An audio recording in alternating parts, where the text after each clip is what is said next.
هم ينظرون ويقفون ضد هذا الظالم الكبير.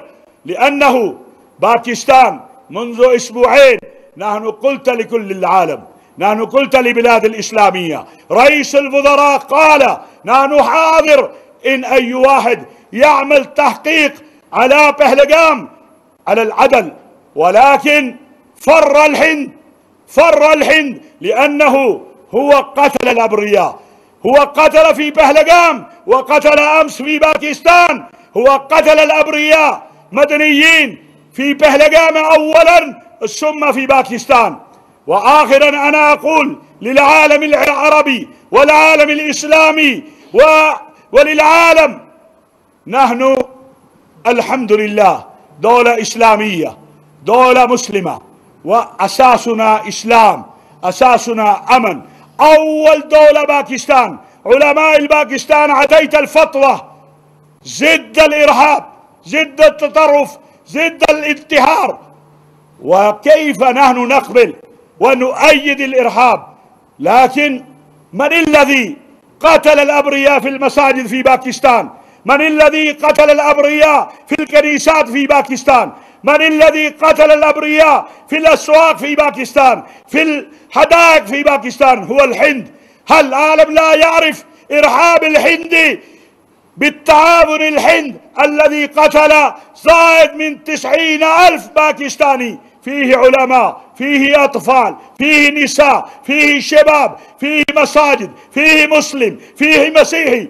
من قتل هذا؟ من خلف هذه الإرهاب؟ هو الهند. بحمد الله نحن جاهزين ونتعاهد ثم مع الله، نحن نتعاهد أولا مع الله ثم مع جيشنا، مع قيادة جيشنا، مع قائد جيشنا، مع الدولة، مع رئيس الدولة، مع رئيس الوزراء. دماؤنا، أموالنا، أرواحنا، أولادنا حاضر للدفاع أرض الباكستان، للدفاع أرضنا ولدفاع وطننا. ونحن نقول للعالم العربي والإسلامي، لعلماء المسلمين ومشايخ المسلمين ولكبار قيادة العالم الإسلامي، أنتم لازم الآن تقوم بالقوة، الآن لازم تقوم بالقوة ضد هذا المجرمين المجوس واليهود والهند. لأنه في كشمير المحتلة الآن كمان جيش الإسرائيلي موجود، والهند والإسرائيل واحد. تنظر كيف هو يهاجم على المساجد في غزة، وتنظر كيف ليلة الماضية هجم الهند على المساجد في باكستان. نحن ليس ضعيفا، نحن لا نريد نقتل الأبرياء، نحن لا نريد نقتل المدنيين. بحمد الله من رد القوي من جيش الباكستان على الهند. فين؟ باكستان ضرب ضربا قويا على مراكز الجيش، ما قتل الأبرياء، ما ضرب على مدنيين، ما ضرب على المستشفى، ضرب على مراكز الجيش ونجح بحمد الله.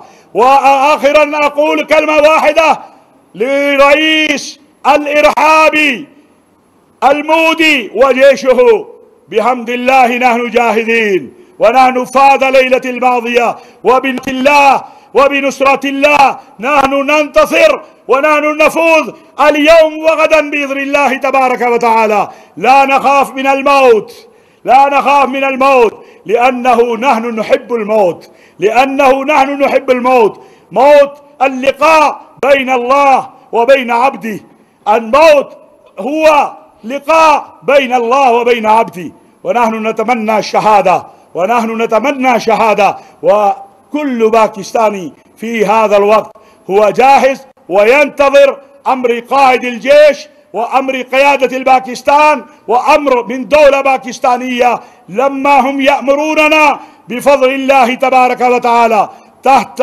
قيادة الجيش، نحن موجود على حدود الباكستان، على أي مكان هم يأمروننا، لأنه في هذا الوقت أكبر عبادة دفاع الوطن ودفاع الدين ودفاع أرضنا. وأنا أقول مبروك الذي شهداء لنا والذي مجروحين لنا، وأنا أقول شكرا يا جيش الباكستان، شكرا يا قائد جيش الباكستان، شكرا يا قائد الفضائية ويا قائد البحرية ويا رئيس الوزراء ويا رئيس الدولة. أنتم عمل الذي شعب يريد منكم، أنتم عمل الذي أمة المسلمة يريد منكم. أنت عملت الدفاع لوطننا، والله يجزيكم خير، جزاكم الله خير. ونسأل الله تبارك وتعالى هو ينصرنا وينصر إخواننا في كل مكان، وينصر المظلومين الفلسطينيين والكشميريين في كل مكان، وينصر جيشنا ووطننا على هذا المجرم الكبير الذي حزم ويهزم بإذن الله تبارك وتعالى.